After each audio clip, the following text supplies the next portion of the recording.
Assalamu alaikum wa rahmatullahi wa barakatuh. وعليكم السلام ورحمة الله وبركاته.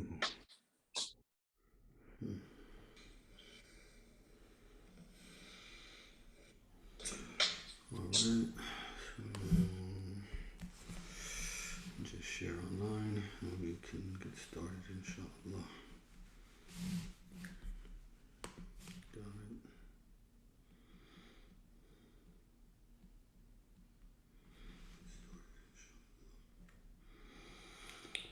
Okay.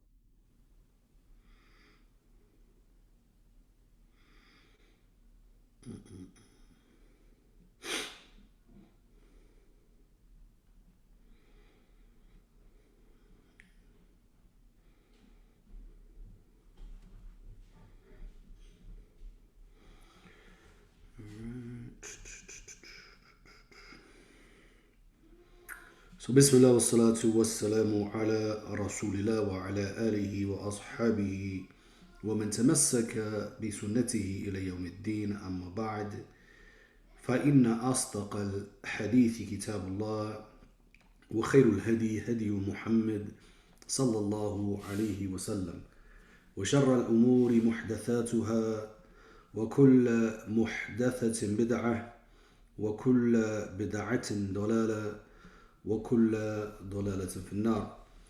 I commence in the name of Allah, the most gracious, the most merciful. I send salutations of prayers and peace upon the finality of prophets and messengers, Muhammad ibn Abdullah sallallahu alaihi wasallam, upon his family, his companions, and all who follow him in righteousness until the day of judgment. Indeed, the best speech is the book of Allah, Jalla wa ala, the Quran, and the best of guidance is the guidance of Muhammad sallallahu alaihi wasallam. So assalamu alaikum wa alaikum salam wa rahmatullahi wa barakatuh to those who have given the salams here on Zoom, and for those who have given the salams on Facebook as well. We are continuing inshallah ta'ala with our journey of looking at failed marriages in Islam so that we can analyze it and see where they have gone wrong and how to further protect our own marriages inshallah ta'ala, so that we can have marriages that are successful and marriages that are based upon the Quran and the Sunnah. And like always, for those who may be new to the class, alhamdulillah, we always begin by reading the case study together, and then we go into the analyzing the case study inshallah ta'ala. After this session, we only have 2 more left in this class inshallah ta'ala, and then we will be changing our course and developing our new course inshallah ta'ala for the new semester inshallah. So last week we looked at her story. Remember, this was a story of a Syrian woman married to a Syrian man whom they both migrated to America. They had about 5 children.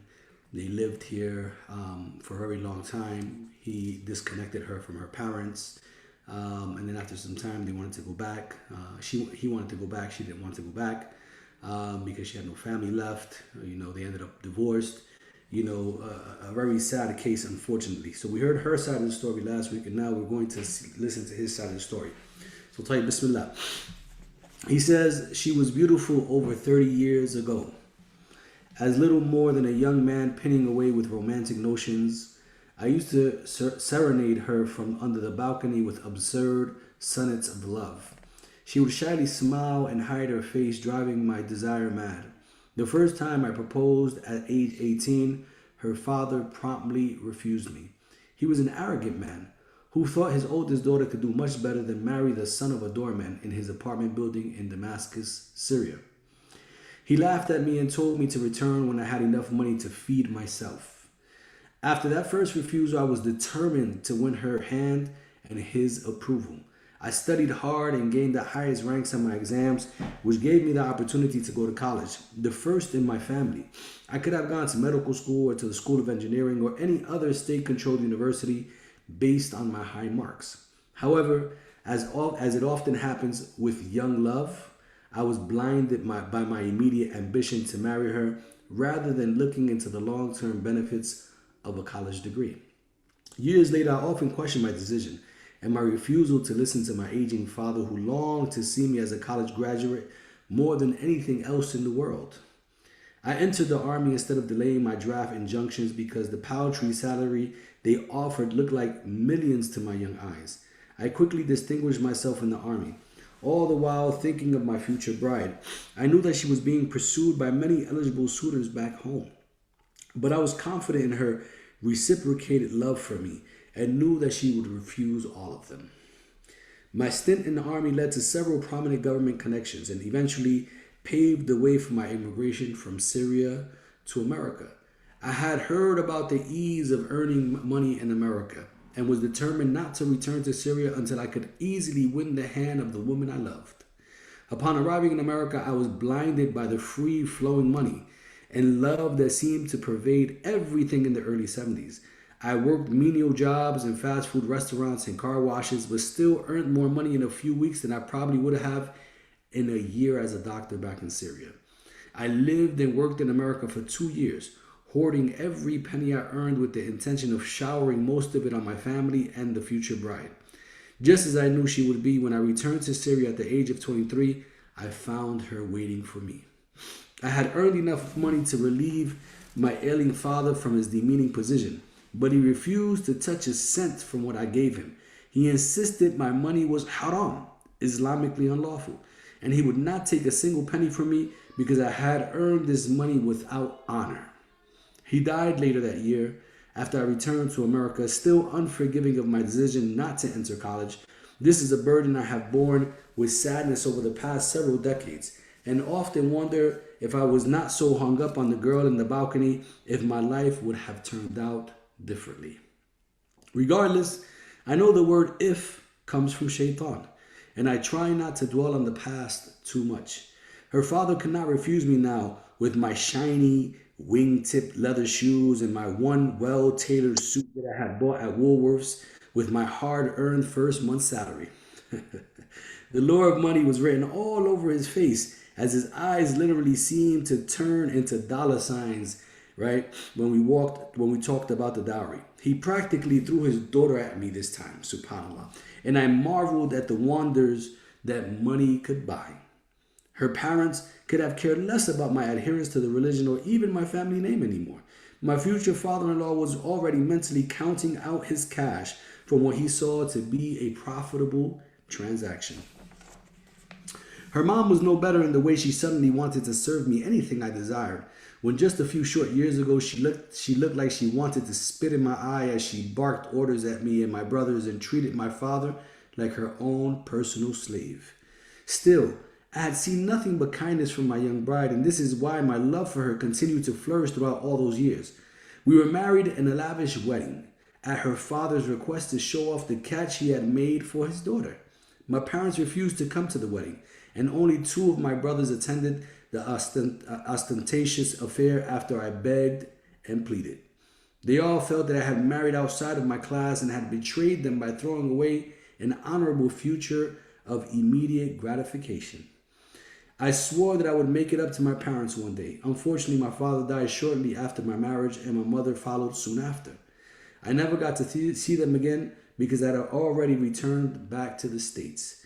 I knew that the least I could do in memory of their name was to always provide and look out for my many brothers and sisters.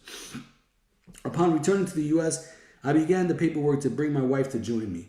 The immigration went smoothly enough in those days, and I did not have to wait long for her to come.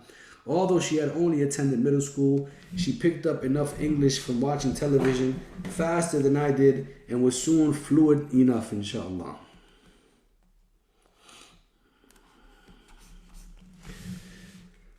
To start working at a cafe nearby.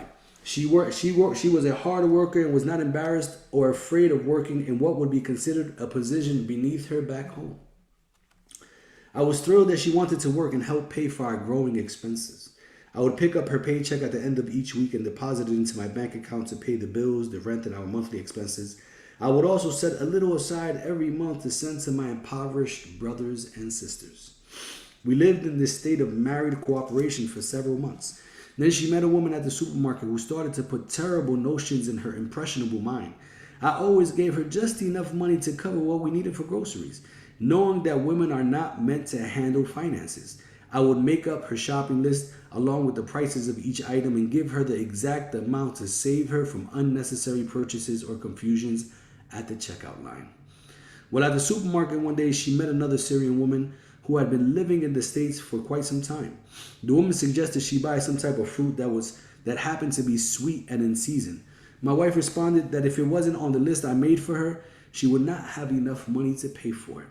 The woman went on a rampage, belittling my wife for being kept on what she called a tight leash. Upon learning that my wife worked but did not cash her own checks or handle her own finances, the woman insisted that my wife was a fool and that she needed to wisen up a bit. This was the beginning of many more fights in the years to come. My wife came home demanding all sorts of things. She insisted that her new friend had told her that a woman in Islam had the right to keep all of the money she earned and did not need to contribute to the home expenses at all. When I asked her what she would do with the money, she told me it was up to her, whether she spent it on herself or gave it to her family. I couldn't believe that she would even consider paying her blood-sucking relatives money that rightfully belonged to maintaining our household. After that, I forbade her from working outside of the home again. For years, we would fight on and off, again about the same topic. I grudgingly gave her a little more leeway with the shopping list, but did not see the need for an allowance for her or her family. Sometimes I suspected that she would skimp on the shopping a little to save some grocery money to buy presents for her family or to send money overseas without my knowledge. I tried to turn a blind eye to these things for the sake of maintaining the peace in our household. Luckily, her nagging about wanting to go back to work ended fairly quickly when she found out that she was pregnant and expecting. A new problem arose when she began insisting that she return to Syria to deliver the child. I couldn't believe the selfishness of this woman. Here I was working 2 jobs, a morning shift and a night shift at a toy making factory and at a deli, to make sure we had enough to eat. And she wanted to borrow several months' salary on an airline ticket so that she could thoughtlessly deliver her baby with her mother by her side. She kept insisting that I had promised her that America was only temporary, that once we made enough money to live comfortably back home, that we would leave this country and return to our roots. She didn't want to raise a child here, in this hippie culture of pot smoking, long hair, and grunge wear. I tried to explain calmly that we didn't even have enough to cover the cost of the airline ticket. But of course, being a woman, I didn't really expect her to understand the rationale behind financial aspects of our arguments. Our first son was born amidst many disagreements. The only person who came to visit us upon the birth of the baby was her supermarket friend, who had now grown very close to my wife as her most trusted confidant. I didn't like this woman, but felt powerless to keep her away from my wife. She trusted her implicitly and held on to her friendship like a woman drowning in a sea of unfamiliar faces. We settled into a routine with the baby. My wife began to spend long hours on the phone with her as if she was retaliating for my inability to send her back home to see them. I gave up on trying to convince her of our financial situation as she continued to vilify me in the eyes of anyone who would listen. The nagging and the complaining continued as the arguments grew repetitive in nature. You don't like my family? You don't treat them the way you treat yours. The annoying refrain was the one that I would continue to hear over the next 30 years of our marriage. SubhanAllah. Even as my ears grew weary from the constant complaining, I continued working hard and trying to make our life as comfortable as possible. She befriended more Arabs and Muslims and began to find a group of women she could complain to as often as she liked. The husbands would gather for tea and discuss the soccer matches or news from back home, and the children would play while the wives swapped verbal recipes and complaints. It seemed like every penny earned was a penny spent as our family grew and more children came along. After we'd been away from Syria for 5 years, I was able to afford a trip back home. Again, a new fountain of funds seemed to open up for us. Her parents had grown older and greedier and expected an unbelievable amount of gifts. Our 8 allowable suitcases were packed to the brim with fabrics and gifts for practically everyone we knew in Damascus. My wife has spent the past 5 years just accumulating massive amounts of things that she could give away to prove her monetary well-being and worth in front of her family. I planned on distributing money in conjunction to the gifts to my side of the family. I knew that her side really didn't need any money since they were much better off than my brothers and sisters could have ever had hoped to imagine. Chaos reigned on our trip. Rather than enjoying our time with family we hadn't seen for a while, I found myself constantly making excuses as to why so-and-so could not borrow whatever sum of money from me, impatiently explaining over and over again that I was not a millionaire. My wife, on the other hand, seemed to flourish under the constant attention and completely played the role of the rich girl. Soon enough, she was comparing her own status with that of other girls who had married well in our neighborhood. She insisted that we needed to buy an apartment in Syria to ensure that we would always have a place to go when we visited. I could not see the rationale in purchasing a home that we would not live in. However, I gave in. Because I thought that I might give her something to do rather than constantly bickering with me. Unfortunately, this concession turned out to be an unsound financial decision on my part, as all of the money I funneled into her little project wound up being stuck away into some gigantic money pit. The empty shelf of the apartment we purchased continued to be a source of anger and accusations for many years to come. As the children grew, so did her desire to pick fights with me. It seemed that anything that could go wrong in our family was always a direct result of my actions in some way. She took no responsibility for her child rearing or constant yelling as a possible reason for the children's rebellion during various stages of their lives. She insisted that the source of all of our financial worries was the paltry sums I sent to support my siblings. She constantly reprimanded me for everything from eating my meal in silence to the Arabic skills our children lacked. After our fifth child, I moved out of the bedroom. Intimacy had become nothing but a chore, and I felt abstinence was the best way to avoid having any more unexpected children. Either way, I was sure this would at least help tone down her complaints about my snoring or her inability to sleep next to my cold feet. As I should have guessed at that point, she found a million other things to replace her complaints about my sleeping habits.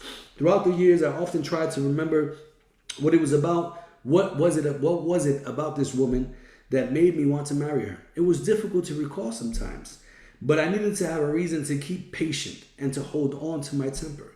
I continued to maintain some semblance of family life for the sake of our children, but in reality, all feelings I had once for this woman fizzled out completely. She constantly reminded me that I was the son of a doormat, and regardless of how I moved up in position here in the United States, she made sure to stress the situation of where I originated from, being the son of a doormat. I hated coming home from work and took to staying out with friends as often as possible, or sometimes even napping long hours in the car to avoid empty hours filled with complaints that I was sure to meet at home. As the kids grew older, one by one, they married and went their separate ways. Each marriage was a struggle, fraught with arguments and disagreements. I can only pray that each child would find greater happiness in his or her marriage than I did in mine.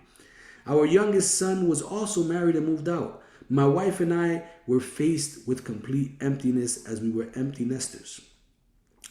Not the emptiness filled with the mundane concerns that we'd lived through the past 30 years of marriage, but an eerie emptiness filled with silence and self-loathing. I almost wish that she'd pick up arguing again, since that at least gave us something to talk about. Our children seemed to avoid us like the plague, always pleading that they were too busy with their spouses or their own children to come home. I still wonder whether or not the unhappiness of our home while they were growing up, left a permanent blight on their views of family life. Excuse me. Now that we were unencumbered by children or even difficult financial situations as we had been in the past, I proposed to my wife that we move back to Syria. I thought that this was her ultimate desire and that my words would bring back some form of life to her apathetic existence. Surprisingly, it brought her back to life, but not with excitement or joy. She immediately started talking about my selfishness and how I did not care about our children. She insisted that our children needed her and that she could not possibly think of abandoning them and going to a country that she could not even call home anymore. Many of her relatives and her parents had passed away in Syria over the past 3 decades. She no longer felt a connection with the country she had fought so hard to maintain another residence in. Subhanallah. He says, we had built a greater part of our lives and our marriage around these children, and it was hard to accept that they no longer needed us and were almost done. While I could eventually admit to this reality and move on with other interests such as playing backgammon or enjoying enjoying the cafe atmosphere in Syria, my wife continued to act as if she had nothing, if she didn't have her kids. There was clearly an addicting dependence in the way she lived her life solely to ensure the well-being of her children. It was a noble way, but also rather sad to see that my wife was little more than an empty shell colored only by the personality of others. As she stayed at home pinning for the comfort of the little hands and hearts of our infrequently visiting grandchildren, I could see her sinking deeper and deeper into a toxic depression that I feared would spread to me. To save myself, I began traveling to Syria all by myself alone, subhanAllah. She had no interest in joining me. Yet before every trip, she would erupt in tongue-lashing reminiscence of her old self, accusing me of things left and right. I had long ago grown accustomed to her vitriolic language and went ahead with my travel plans anyway. It was in one of these trips that I met a wonderful woman, several years younger than me, who showed interest in sharing my company.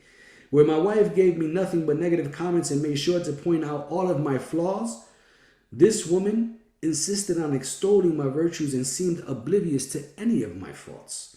Her positive nature was refreshing, and I basked in the glow of her compliments like a love-struck teen instead of the old man I knew I was. As I began to confide in her the miseries of my married life, I could feel a definite connection. I weighed the pros and cons of taking her on as a second wife and decided that the financial aspect of actually marrying this woman would be more of a burden than her companionship was really worth. It was shortly after my personal revelation that I was sitting at a cafe in Syria with this lovely lady, fully intending to make my objectives clear to her, that I looked up to see my wife's supermarket friend staring right at us. One look at the expression on her face was all I needed to know that no good would come from this busybody, subhanAllah. Just as I suspected, I returned home to America to the wrath of a scorned woman. Accusations of my infidelity were hurled at me by my aged wife, who definitely seemed to snap out of her depressed, introverted state. Like a screaming banshee, she accused me of cheating on her and committing all sorts of un-Islamic actions. Deep down, I was sure she didn't really believe her own accusations, but I think the woman had finally snapped. She began calling up all of her friends we made in our community over the past 30 years to decry my character and complain about my infidelity. And our friends were torn between which side to take, so they didn't choose any side. Although I had not given the topic much thought over all the long years of my misery that I lived with her, in her mad fits of rage, she began telling me to divorce her. It was easy, really, and I wondered why I hadn't compiled this request years ago and avoided so many decades of ego bashing and criticism. It's been 3 years, and I don't regret divorcing her, nor do I regret ever marrying her. Marriage changes people sometimes. My optimistic side says that it's often for the better, but I think the realistic truth is that it's more often for the worse. I don't need to look any further than to the broken marriages that most of my children are struggling through now as a proof of my theory. It is a lack of faith in Allah or a lack of love for one another that's made my marriage fail after so many years. I don't know the answer to that question. To be honest though, our marriage was doomed to failure from the start. And I don't think there is anything I could have done to stop it. It just makes me sad to think that after all of these years and all these struggles, both of us will die alone. Maybe it's better this way. Subhanallah. And that is the end of his side of the story. So I don't know if we want to open up the floor first, inshallah ta'ala. Have you guys share your thoughts. You can unmic yourself or raise your hand if you need to unmic yourself, inshallah ta'ala. And then we can go ahead and go into the analytical thought process of, mashallah, here, a commentary by Ibrahim Booker, and then some stuff that I had marked out as well. And you can type it, or again, you can unmic yourself, inshallah ta'ala. I have a question. Go for it. So in the past, I think I recall from the past story, the where we went over the wife's perspective, right? No. And she said that she accused him of infidelity, and now from his story he's denying it. So did he? So from this side of the story, it seems that he didn't commit infidelity, but he was attempting to marry somebody else to bring in as a second wife, possibly this woman that he met. And unfortunately, he met up with her, right? Which was not the right method, right? We've been talking about the right method of marriage, and that is the issue of meeting with the wali and the wali being involved and talking with the wali, and the wali should have been present if he was sitting with her. He shouldn't have been in the cafe alone with her, right? So all of this basically because he didn't take the right steps, even if he was considering to take her as a second wife, right? He still didn't take the right steps. So because of that, her friend saw them in the cafe alone. You know, obviously in the cafe they're not doing anything. You know, they're in public, but you know the mind runs, right? The mind begins to run, and Subhanallah, she begins to jump into that concept. And then all of a sudden she goes back home and she tells her friend, "I saw your husband in the cafe with another woman." And the first thing that's going to come to any person's mind is that person is cheating on me. They didn't tell me about being in a cafe with some woman. You know what I mean? You're much younger than him, pretty, and who knows what else she told her, right?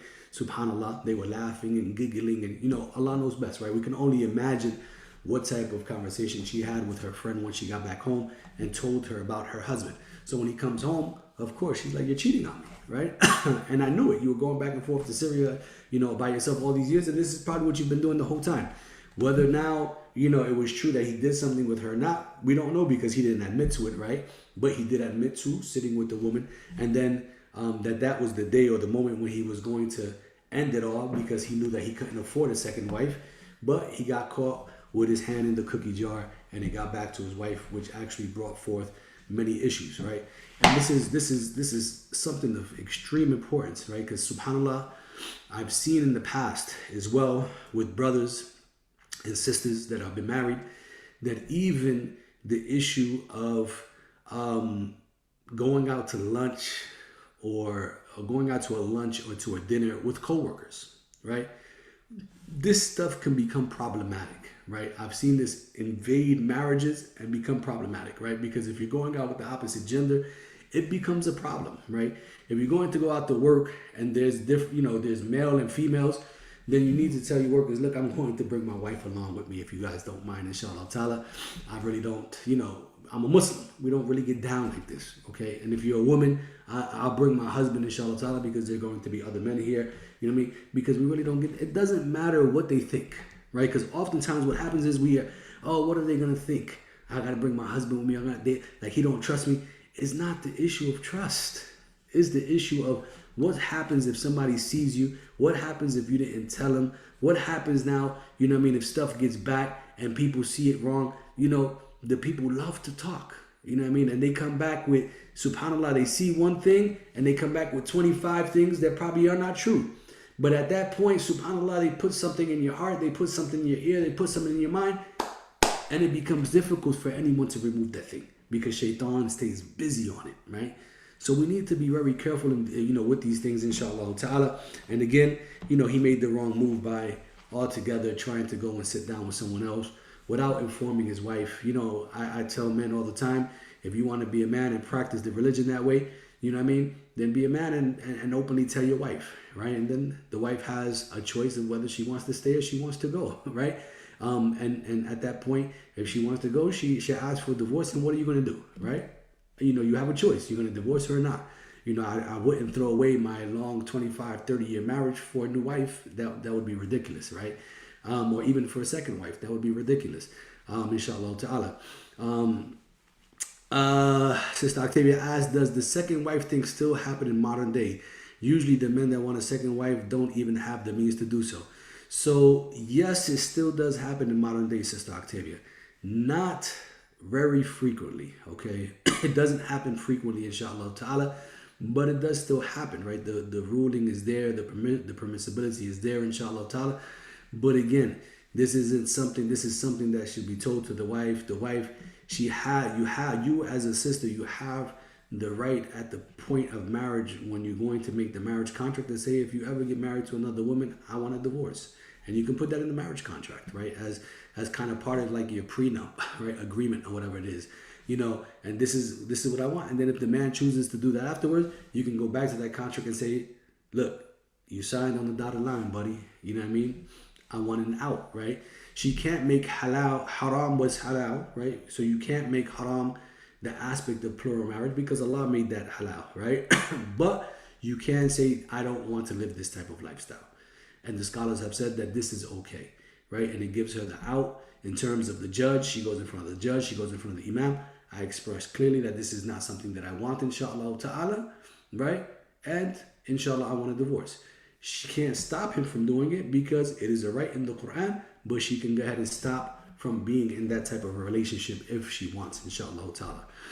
And I agree with you as well, Sister Octavia, subhanAllah, that many men don't have the means to do so, the ones who do want to do it, right? And unfortunately, it turns into welfare situations and turns into government dependency, and that is not what the qawwama in the Quran means, right? That the men are, الرجال قوامون على النساء, that the men have this qawwama over the women, means that they have financial responsibility over them. You can't push that financial responsibility onto anybody else, not the government, not welfare, not Section 8, none of that. That is your responsibility, inshallah, that you have to hold on to.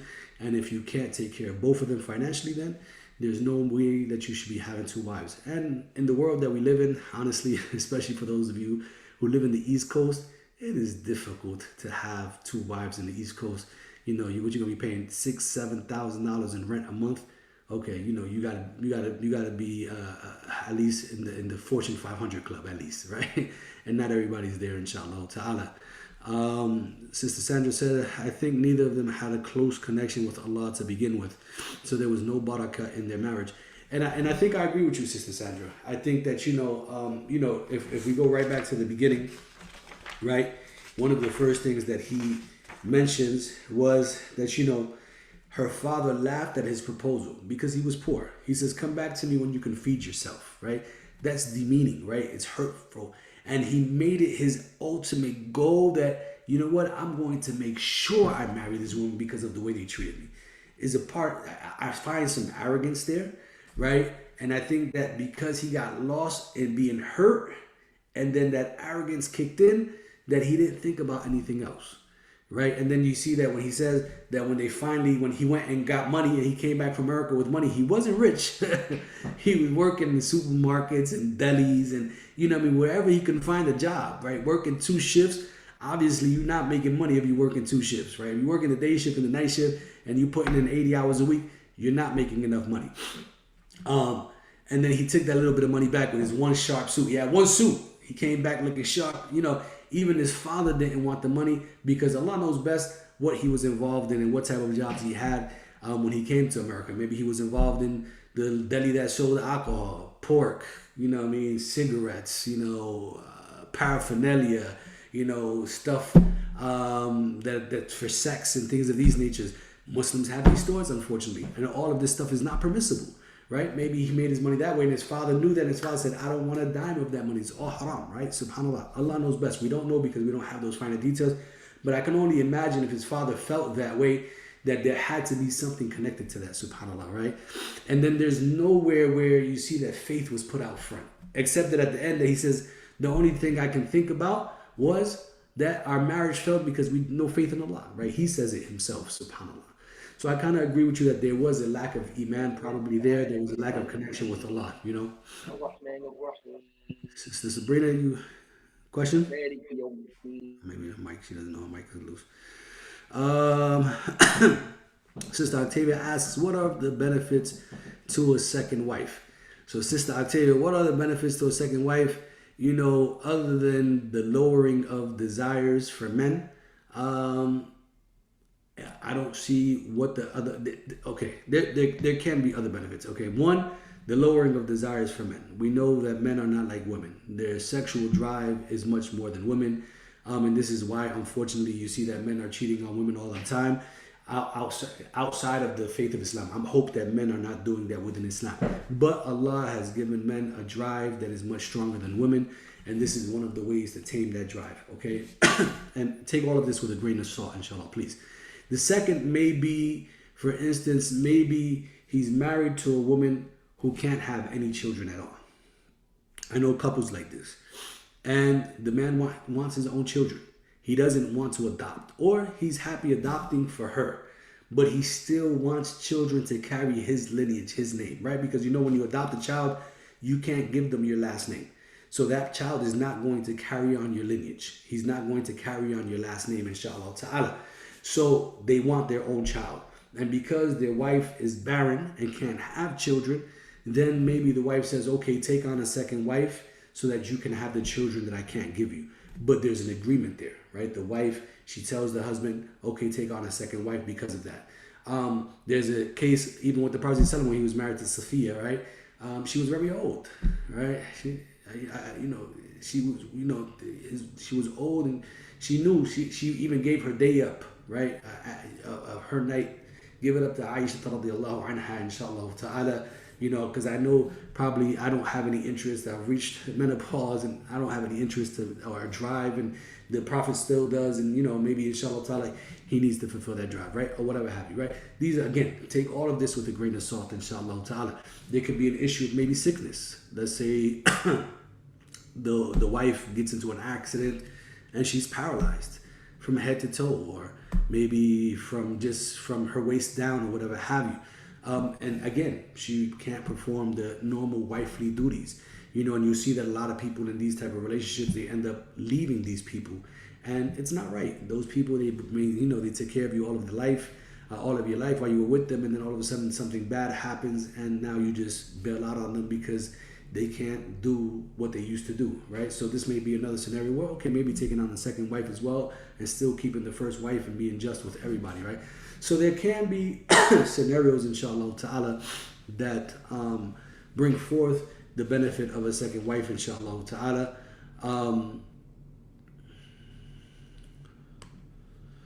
Bring forth the benefit of a second wife, inshallah ta'ala. Hope it doesn't cut out. Somebody's trying to come in again. But inshallah ta'ala, you know, outside, you know, but for most people, Allah knows best. It could be the drive issue. And then for some people, it's just, some men, I'll be honest with you and keep it real, some men just want another woman. And now they'll say, well, Islam gives that to me, or allows it for me, but they're not going to be responsible with that decision, right? And they don't hold to that responsibility with that decision, and they will be questioned by Allah for that, right? They will be questioned by Allah for that. There's punishment for that man who doesn't hold on to that responsibility the way Allah mentioned it, right? It's not just about getting your rocks off and you good. No, you have a responsibility, and that's a heavy responsibility, inshallah ta'ala. So again, you know, we don't advise that men do it, inshallah ta'ala, at this point. You know, it's more of a hardship than a benefit. Again, if you run into one of those conditions, inshallah ta'ala, perhaps then maybe, inshallah ta'ala, that'll be fine. Go ahead, Omar, jump in. Assalamu alaikum. No, mashallah, I just wanted to sister asked a question. She said, so he should have had the woman's wali there with him, even if it's a public area. I wanted to know about that, inshallah. So I missed that question. I'm trying to look at it now.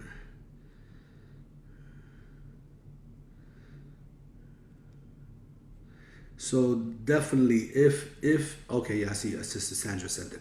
Yeah, so she should have had the woman's wali there with them, even if it's, yes, even if it's a public area, inshallah ta'ala, the wali should be present. Why? Because when the wali is not present and there's two people alone, the Prophet sallallahu alaihi wasallam said, shaitan is the third. The lone sheep always gets devoured by the wolf, right? Let's be real. We're human beings. Let's keep it real. We're together, you know what I mean? You end up kicking the bobos, and subhanallah, you send, you know, the sweet lovelies go across the table, and all of a sudden, you know what I mean, you're hee ha ha, and then all of a sudden, subhanallah, who knows, you're leaving the restaurant together, inshallah ta'ala, and you're no longer alone, right?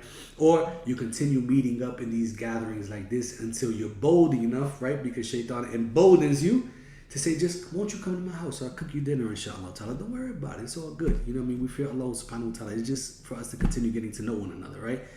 Like they say, everything begins with the touch. Everything begins with the first word, inshallah ta'ala. So the wali there, is a barrier for those things not to happen. Once they have kitab, as is commonly known in the Arab culture, of doing the marriage contract, and then at that point, inshallah ta'ala, and what's considered to be the what do you call it? The engagement period. And then at that point, once the marriage contract has been done and they're in this quote unquote engagement period, as some scholars have allowed, then inshallah ta'ala at that point they can be in the restaurant, at a movie theater alone and things of this nature, but still shouldn't be in a hotel room alone, in the house alone. It should still be where people are at, inshallah ta'ala, because now they're getting to know each other a little bit more, so that they can kind of move or fast forward into the final marriage stage of moving in together and living together and being together, inshallah ta'ala. So definitely the wali should be there. I'm of that opinion, the wali should be there, inshallah ta'ala. Just because it's a public place doesn't make it okay. Nor saying, okay, well, I show up with my boys and you show up with your girls, I show up with my brothers, you show up with your sisters, and we got people with us. It's all good. You know what I mean? But the reality is that sometimes those friends don't mind if we go ahead and leave and go for a walk together. That's the reality, right? And we know that, and we feel comfortable around them because we know that they're not going to hold us accountable, right? So anytime we remove the wali, we're going to get something that we really don't want in our lives. And then later on, we're crying, and why me? Why did this have to happen? Ya Allah, I don't know why I have to go through these type of things. And then subhanallah, they could have all been avoided, and Allah knows best. Go ahead, Omar. Mashallah, Sheikh. I appreciate you being very clear and elaborate on the details, like the friends, being around friends. And, oftentimes we think that, just because we're around our friends, because my brother was there, my sister was there, etc., that's similar. Because like you said, if we're being honest, many of the times these friends will support some of these foolishness for all of the left, she asked a follow-up question. She said, does this include phone conversations? So then with phone conversations, again, I'm of the opinion, inshallah ta'ala, that, the phone conversations, the wali in that beginning stage, in that beginning process should be there, right? And not to say, okay, Sister Sandra, you're on with Abdullah, go ahead, you guys talk. And he's in the conversation listening, like, hey brother, don't be saying that. Oh wait, sister, you can't. It's not so much about that. It's more about them talking, but his presence is there, right? He allows them to talk on the phone, but his presence is there. Every now and then he'll open up the door. He may even say, look, put it on speakerphone. You know what I'm saying? In the beginning, put it on speakerphone, leave it on speakerphone. He may leave the room, inshallah ta'ala.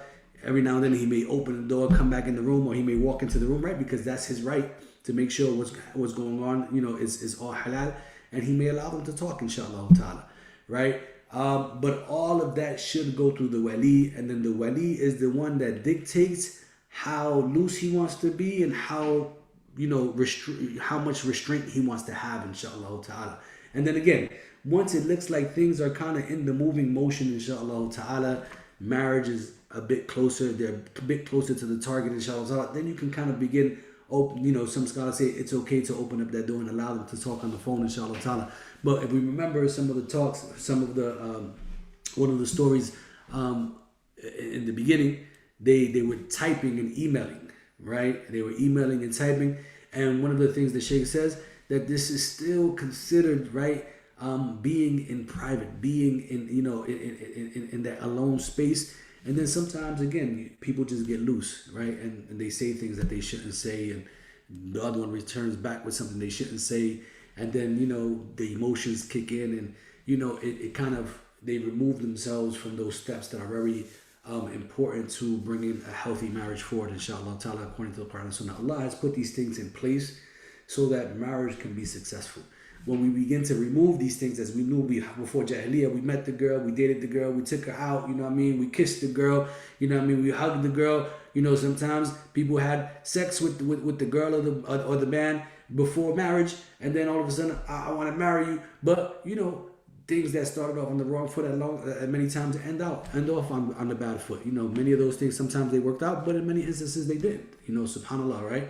So Allah placed these things here because He knows what we are capable of. He knows what we're going to do and how we're going to mess it up. So He puts these rules and He puts these obstacles there so that inshallah ta'ala we can go ahead and do everything correctly, inshallah ta'ala, and not fall into any issues. iPhone says, Assalamu alaikum, Bismillah. I certainly will not judge either party, husband or wife. However, credence leans, in my opinion, of cause of the husband. My abuela or my grandmother would say, tell me who you walk with, and I'll tell you who you are. The wife had a gossiping friend, and his friends stayed out of the couple's quarrels. Yeah, you know, subhanallah. Again, I see fault on both ends. I see fault on both ends, right? You know, one of the biggest things that she did, you know what I mean, as well, was allowing, and Islamically, right? Islamically, that if the man sees that the wife has a friend that's just tearing things up in their relationship, is his right to tell her, look, I don't want that woman in our house. I don't want that woman around our family, right? And she should respect that. Why? Because he's trying to look out for the best interest of the family. This woman is coming here and tearing the household apart, right? And it seems like that's what that woman did. Like, yeah, I'm going to hip you, right, to the modern day thing, right? It's like, you know, stuff for the law. But that old Eddie Murphy joke, you know what I mean? He said that he went and got married to the woman in Africa, brought her back to America, and she's like, Eddie, I want half, right? You know, subhanAllah, this happens, right? She got together with the other woman, and now it's like, yo, look, I want the divorce. I want half of everything you got. You know what I mean? Became Americanized, you know, and it's not so much so that we see that she still has some credits, as you mentioned, subhanAllah, right? As you mentioned, he was doing some things incorrect. So the woman did hip her to some stuff because he did mention, right? He mentioned it. She didn't mention it so much, but he mentioned it that the woman told her, Islamically, you have a right to your money. And that's true. You know what I mean? You know, so the woman was giving her some good advice, but probably not with the best wisdom, right? Not with the best wisdom, inshallah ta'ala. And then him, because he didn't understand his faith, obviously, he didn't know that the woman's money is her money, and he can't just be taking her money and doing whatever he wants with it, because that's what he was doing. He was cashing the check, depositing it, paying the bills, and he wasn't even giving her an allowance. He would just say, listen, here, I want you to buy 2 bags of grapes and 2 apples and a bag of meat, and you come back home, and here goes the $35 for that. And that was her money, you know, subhanAllah. He was the one that was supposed to be paying for that stuff, ultimately, because the qawama, that financial responsibility, was on him, right? So, you know, we find that there's errors in both, inshallah ta'ala, and there's issues with both people, man, subhanAllah. And this is why, you know, we have to look at ourselves, right? Because another issue she had was that she would always belittle him, you know. And this, sisters, I can tell you, this is a bad trait. There's 2 bad traits. One, to belittle your husband, right? You ain't worthy of nothing, right? You so, right? I can't say those words anymore, right? Right? You like this and you like that. You worthless. You know, subhanallah rabbil azim, right? This is what she used to tell him. You're a doorman. Came from poverty. You're nothing, right? Subhanallah. It's the man working 2 jobs. 2 jobs to take care of his family, right? Subhanallah rabbil azim. You know, how do you come and belittle the man like that and talk to him like that and put him down and then expect for someone to love you? And then the other is that the Prophet ﷺ said the worst of women, listen to this, subhanAllah, the worst of women is the woman when she gets angry that she says to her husband, you've never done anything good for me. Never done anything good ever? You know, come on. I had to at least do one thing, right? Subhanallah. And this is the woman that he says that the Hurul Ain curse her. Right? The women who have been created in Jannah, they curse her and say, may Allah take him away from you and give him to us in Jannah. Subhanallah. Right? The woman who, whenever something goes wrong, she says, you no good son of a gun, you've never done anything good for this family. You know, subhanallah, we need to control our emotions. Right? We need to watch our words. Remember the hadith of the Prophet, the one who speaks a word thoughtlessly. We talked about that last week. right? They speak a word without thinking. And then because of that word, they're thrown into the fire of hell, which is deeper than the east and the west, subhanAllah. Right? We don't want to be from those people, inshallah ta'ala. No problem, Sister Sabrina. All good. Don't worry about it. It's okay. Allah bless you. Sister Octavia, Sister Octavia, may Allah bless you as well. A phone conversation, we talked about that. What if the woman has no wali? Sister Octavia says. So if the woman has no wali, then she has to go to the masjid and see her imam and tell her imam, I have no wali, I want to get married, can you help me? And then the imam is either going to take on that position or he's going to entrust that position to someone that he trusts, inshallah ta'ala, who he knows is going to do the good job. And then that'll be her wali for her, inshallah ta'ala, and then that person will help her throughout that process, inshallah ta'ala. He will play the father figure. The wali is the one who's playing the father figure, right? So we don't want what sisters and brothers have done nowadays. And that's, you know what? Akhi, Khalid, man, me and you cool. Won't you be my wali? You want Khalid to be the wali because you know Khalid's going to be loose, right? Khalid's going to let you do whatever you want, right? He's not going to get involved too much, you know, and that's set up for failure, right? Or sister so-and-so, you know, Sister Khadija, won't you tell your husband to be my wali? Me and you, we mashallah, we cruisy crunch. Alhamdulillah, we good, we cool. You know, Sister Khadija going to push on her husband. You know, let her be easy with her. She needs to be married, right? Go to the imam. Inshallah ta'ala, do things the right way, inshallah ta'ala, and Allah subhanahu wa ta'ala will bless the situation. Allah tabaraka wa ta'ala will bless the marriage, inshallah ta'ala. You know, I strongly believe in this, inshallah ta'ala. I've seen too many people take the wrong steps, and wallahi end up in a mess later on that it becomes hard for everyone to clean up. Everybody gets bloody in this situation, unfortunately. And may Allah protect us all. Ameen. Sister Anne Marie, she says, so can the wife expect the same from the husband if she asks to remove a friend?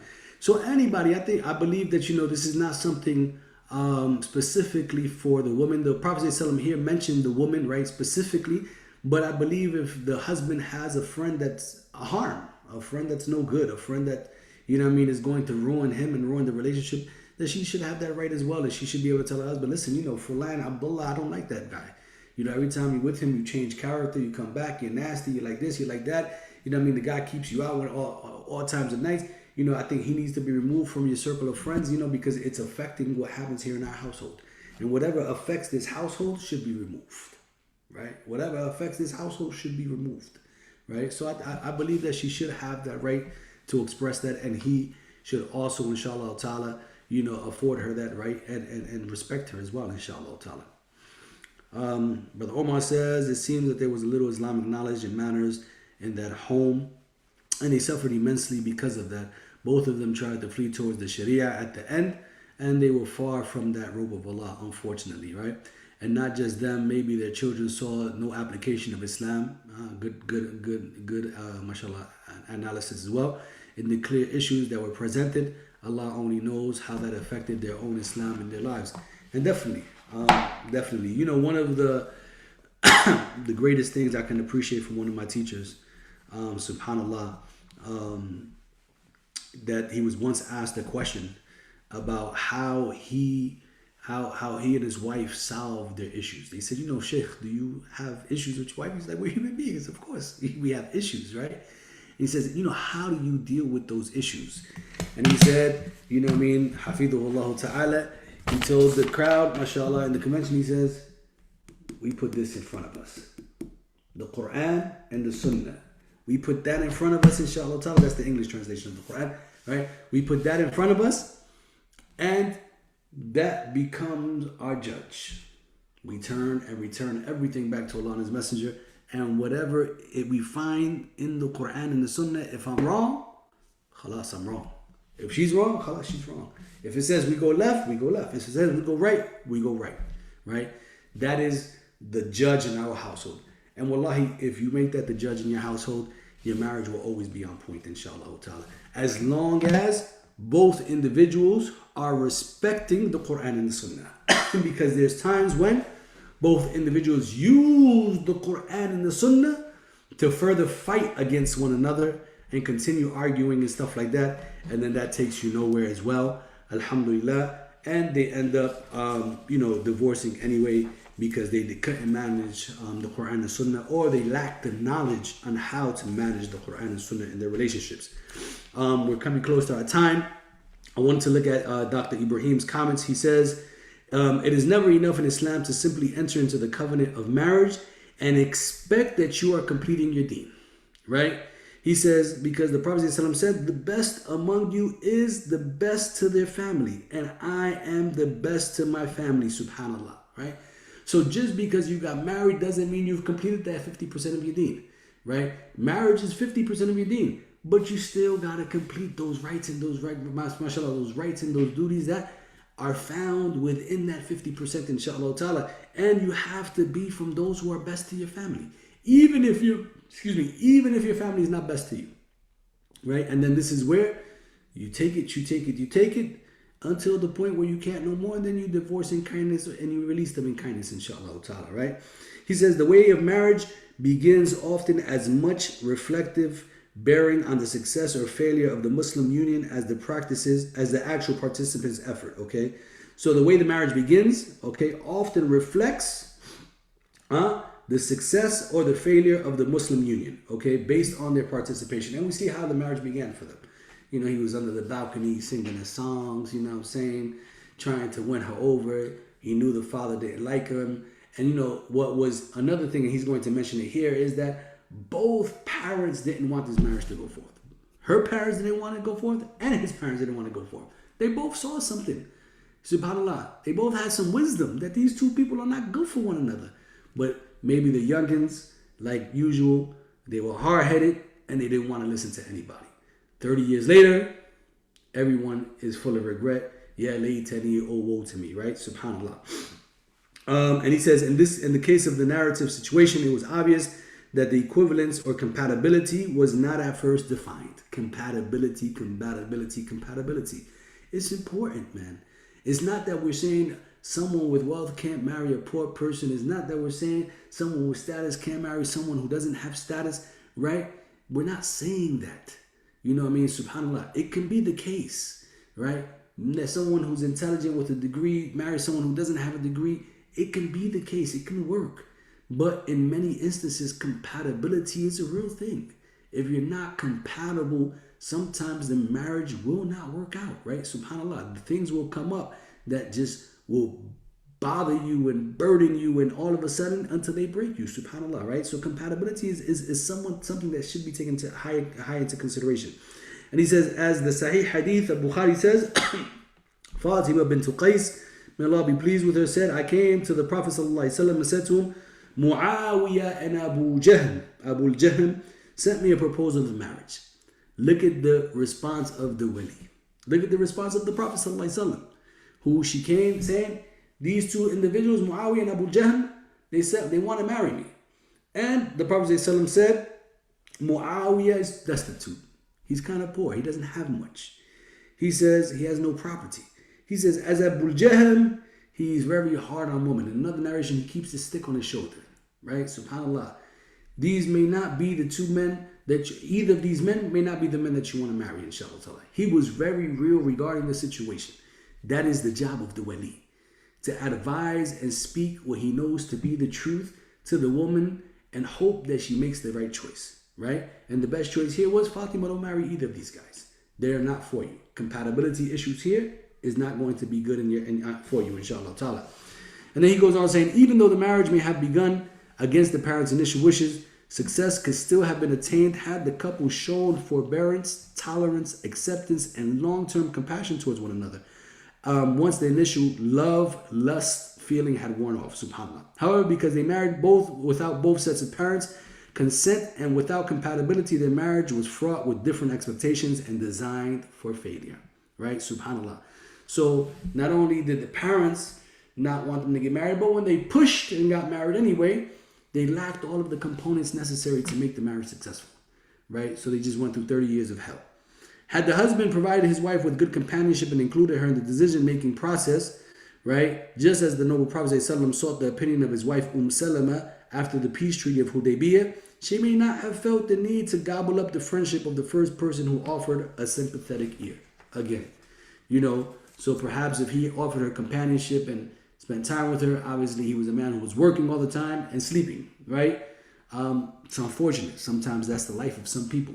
But during his free moments, probably if he would have offered her a little bit of companionship, maybe she wouldn't have ran with this woman from the supermarket. And Allah knows best, right?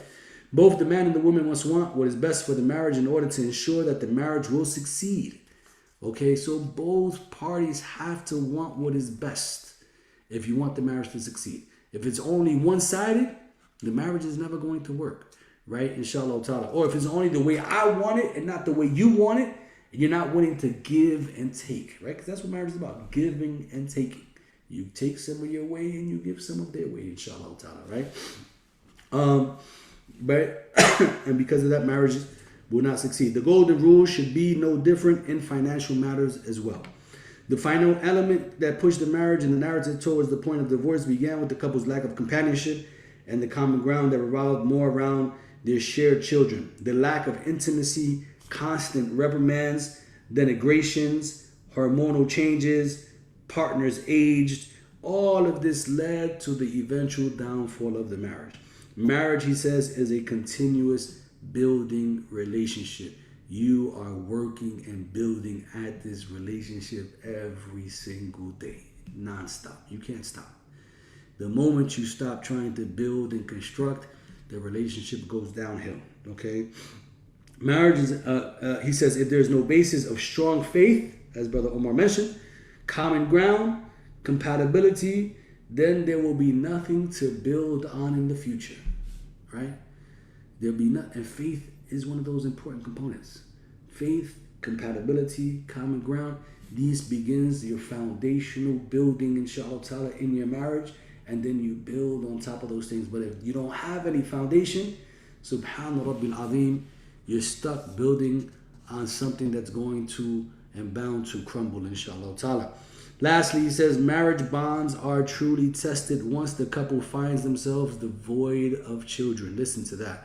To care for and to link them together. If the couple never takes the time to understand and truly get to know one another as the husband and wife before getting caught up in the mother and the father roles, then they will have a difficult time adjusting to life without the children present.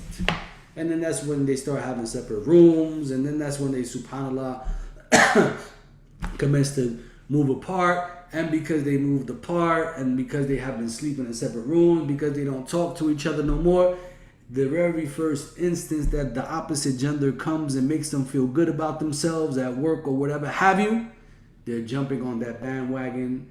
They may commit adultery, they may commit fornication, they may commit adultery, they're married, so adultery, they may commit adultery, they may commit sins, they may commit, mistakes, and it just furthers throws that marriage down the drain.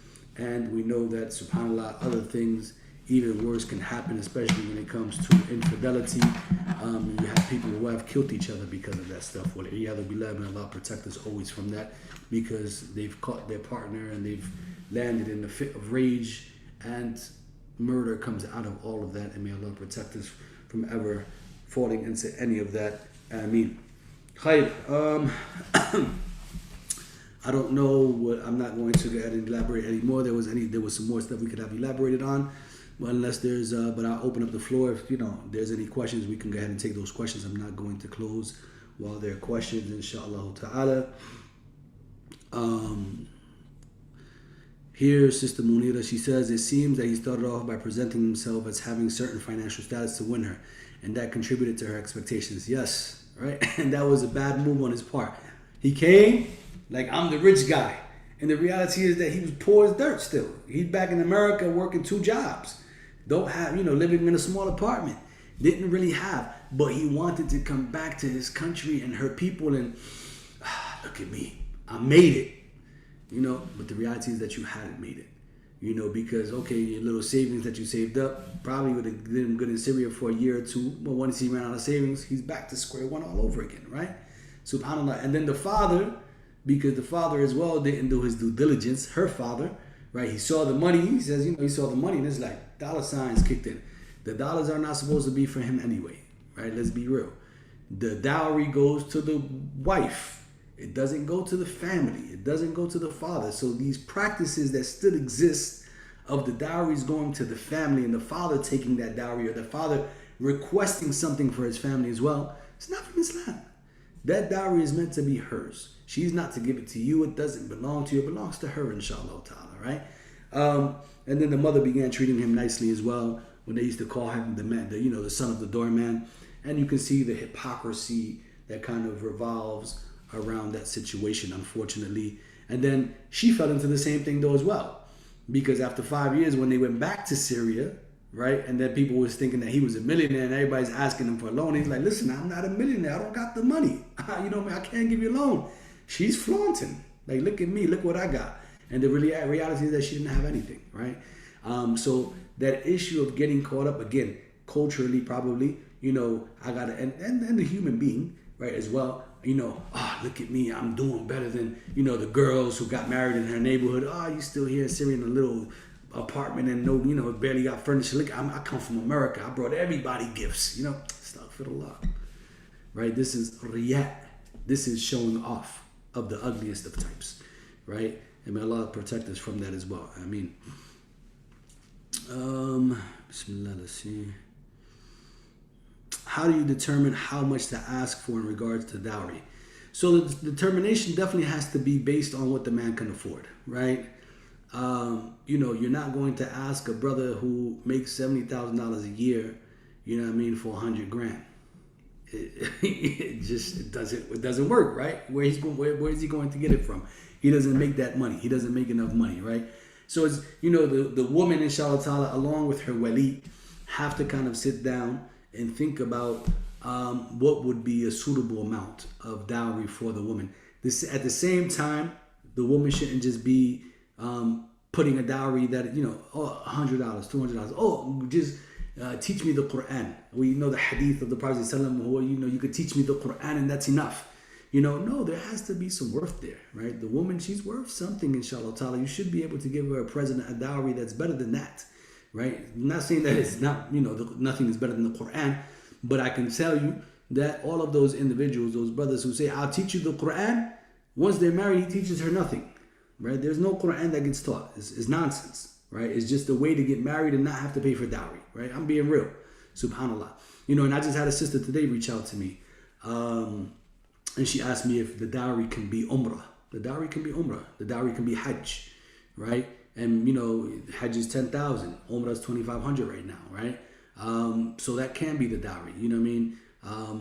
Can you include other little things in there? Of course, you know what I mean? The dowry can be, I'm looking to have my education paid for. It's going to be $20,000. Can you pay for that over time? He agrees to it. Okay, alhamdulillah. That can be the dowry, right? Inshallah ta'ala. So the dowry can be set, inshallah ta'ala, depending on what the man can pay out. And of course, you can even set it a little higher. Let's say if, he can afford $15,000. He may not be able to, $20,000. He may not be able to give it all to you up front, right? But perhaps he can give you half the day you get married, and then he, mashallah, through installments, by a certain period of time, the next year or two, he'll pay out the rest of the dowry, inshallah ta'ala, to you, because that dowry is your right. He can't negate giving that to you, right? That is your right that Allah will hold on his head, right? So you can do that as well, inshallah ta'ala. But again, just kind of being cognizant of who you're marrying, inshallah ta'ala, and what they can really afford, and not, putting this dowries that are crazy. You have some people that want $30,000. They want a house. They want, 30 pounds of jewelry or whatever have you. It becomes just like, where am I going to get all that? I got to go into debt to marry you. And then when we get married, in the beginning, we're going to struggle. Why? Because I had to go into debt to give you all of this money. So again, and I believe that, alhamdulillah, that has to be worked out, and it can be worked out if both people kind of look at it, inshallah ta'ala. The brother Omar says she mentioned she was always sending pics back home about their lives and kids while the marriage was crumbling at the seams. SubhanAllah, the truth came out. Yeah, SubhanAllah, they was faking it, right? They was faking it as if everything was okay. And the reality is that it wasn't okay, subhanAllah. You're right. It was busting at the seams, and subhanallah bil azim, and in one instance it's not bad, right? Because you don't want to kind of put your dirt out into the street. inshallah ta'ala. But at the same instance, you shouldn't be kind of flaunting what you don't have, right? But it's okay for your parents not to know that you're struggling in your marriage at this moment. It's okay for your parents not to know that you guys are going to therapy together, inshallah ta'ala. It's okay for that, you know what I mean? Because perhaps if they did know, it may just create another layer of drama that the marriage is not ready to handle at that point, inshallah ta'ala, because sometimes they're going to be emotional because of their child, and they're going to take their child's back in position. It may not be balanced. You may find that many parents may not know how to be balanced, and some can. So again, Allah knows best. So yeah, based on his income, he has married you Islamically and also in the courthouse, right? Okay, so Sister Sandra, so yeah, based on his income, I would say, it would be a reasonable dowry, inshallah ta'ala. And then nowadays, there's really no imam that's not going to marry you without the courthouse. Just because too many people play with the institution of marriage. Now, when I make you get married through the courthouse, that means that if you want to get divorced, you got to go back through the courthouse. It's not going to be easy, right? The woman has rights now. She can take half. She can take the house. She can get half of the cars, or whatever it is, because now you have this partnership with her. There's still not to say that she should do that if it doesn't belong to her, because if it doesn't belong to her, she shouldn't be taking it. Allah will question her for that. Just because the country gives you half, it doesn't mean that you deserve the half, because if he was providing for you everything and you were at home doing nothing, yes, you should probably get, monetary compensation. Maybe you'll get a monthly stipend. Even the imam may apply that, right? Alimony or whatever have you, because you did, mashallah, take care of him all of those years and sacrifice. So you're not going to walk away with nothing at the end of the day, right? But you shouldn't be able to come in and take everything away from this man who has built this all up on his own, maybe. And Allah knows best, unless she partook in it. But if she partook in those things, then what's her right? It's her right. So we've avoided, with that saying, we've avoided not doing marriages outside of the legal system, inshallah ta'ala. Because you'll find that those people who get married outside of the legal system and they just get married Islamically, not to say you don't need to do it, you don't need the legal system to get married, you can just get married Islamically, but then you'll find that those individuals don't give their families their rights when it comes to child support, when it comes to alimony, when it comes to the wife, sometimes when it comes to the husband, and it just creates a bigger mess than there needs to be. And you'll find that many people, and this is a red flag, sisters, red flag, waving it high. Many times when the brother says, man, I don't want to go through the courthouse, I just want to get married Islamically. That stuff that's not in the Quran anyway. That's a red flag. You know what I mean? Why don't you want to marry the sister legally? Honestly, when I first got married to my wife, we just got married Islamically back in 1998. But then around 2001, sometime after that, and she can correct me. I don't remember the exact date. I know it was in May. I don't remember the exact date when we did it legally, but we got to a point, I know this was after 9/11, we got to a point where I saw too many cases of people passing away and couples not having a right to bury their own wife, and their Christian family taking the bodies and doing whatever they wanted with it. And now that man or that wife brokenhearted because their Muslim spouse, who has been Muslim for years, didn't get that Muslim burial because I wasn't married legally to her, and I didn't have any right to go and now apply the law to say that's my wife and we're going to bury her this way, right? The family says, no, they weren't married legally. They're nothing. Boyfriend and girlfriend, she belongs to us, and they would take the body. And I've seen that too many times. And at that point, me and my wife was like, we need to get married legally. There's certain rights that the women are afforded to, through the legal, the legal status, legal rights of marriage, insurance, all of these things from day one, right? We're not talking about waiting for a common law marriage of 6-7 years.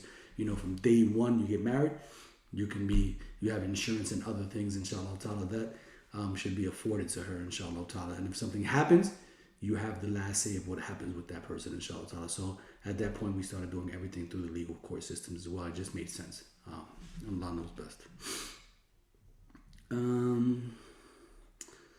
So Octavia, most women don't even ask for much in dowry these days. Most are only asking for a cat or jewelry, but isn't dowry a protection for the bride just in case something happens to the groom? Yes, absolutely. Not only if something happens to the groom, if he decides to divorce you, if he decides to walk away, the dowry is something that holds you up, right? You got 20,000, you have 30,000 sitting in the bank, inshallah ta'ala. He put a down payment and bought you a house. You know what I mean? That's your house, right? Inshallah ta'ala, that's your protection. If he dies, if he leaves you, whatever it is that you have some time to kind of get yourself together to figure out what you're going to do with your life to take care of yourself after that, inshallah ta'ala, right? So, give me a cat, give me a little bracelet. Sister, don't do yourself that way. You're worth more than that. Don't do yourself that way. I understand, you want to be loving and kind, and this is the person you want to be with. But Allah has set that institution in place for a reason, inshallah ta'ala. You have the right to turn it down and make it whatever you want, but I advise you don't do that, inshallah ta'ala. I can tell you, the most part, the only people that do that are converts, reverts. The Arabs and the Pakistanis and the Europeans, they set that dowry, and that dowry is set, and you're going to pay for it, inshallah ta'ala. That won't be removed. You know what I mean? We only find this in the revert community, and it's not fair for our sisters, inshallah ta'ala. Ameen, Brother Omar. May Allah preserve you as well, brother, and all of our brothers and sisters who are with us. Any other questions, inshallah ta'ala? We are at 9:19. MashaAllah, the last two classes have been mumtaz jiddan. A lot of interaction. MashaAllah, great and awesome, spectacular. May Allah reward you all. Alhamdulillah. So if there are no other questions, inshallah ta'ala, then we will end there, inshallah ta'ala. Reminding everybody, we have Quran in the morning for those who want to join us. And tomorrow night we have our class, The Women Around the Messenger of Allah sallallahu alayhi wa sallam. May Allah bless you all. May Allah forgive all of our shortcomings. May Allah subhanahu wa ta'ala make us better husbands and better wives, better children. That was another point. And I'm sorry, the issue about the children, and not visiting the children as often and things of that nature, or, neglecting the parents. Make sure you don't neglect your parents, inshallah ta'ala. And may Allah protect us from neglecting our parents and forgive us if we ever have. Ameen. So with that, brothers and sisters, love you all for the sake of Allah. May Allah subhanahu wa ta'ala be with you all, and may the peace and blessings of Allah be upon you all. Assalamu alaikum wa rahmatullah wa barakatuhu.